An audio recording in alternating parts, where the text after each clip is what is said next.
Ikaw, kapatid, ano sa tingin mo ang ating Panginoong Jesus?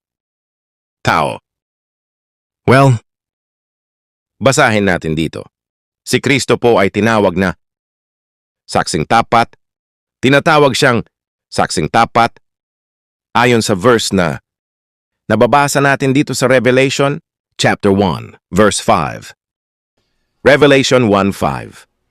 And from Jesus Christ, who is the faithful witness and the first begotten of the dead and the prince of the kings of the earth, unto him that loved us and washed us from our sins in his own blood, at mula kay Hesukristo na siyang saksing tapat na panganay sa mga patay at pangulo ng mga hari sa lupa, doon sa umiibig sa atin at sa nagkalag sa atin sa ating mga kasalanan sa pamamagitan ng kaniyang dugo.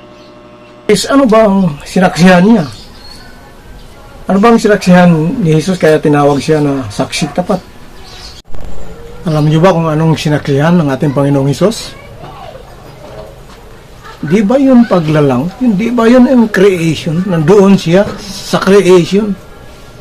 Kaya tama yung nasa Proverbs chapter 8 verses 22 to 30. Basahin natin dito sa 3:14 ng pahayag sa Revelation 3:14.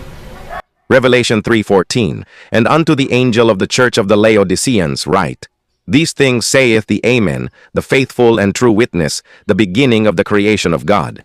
At sa anghel ng iglesia sa Laodicea ay isulat mo.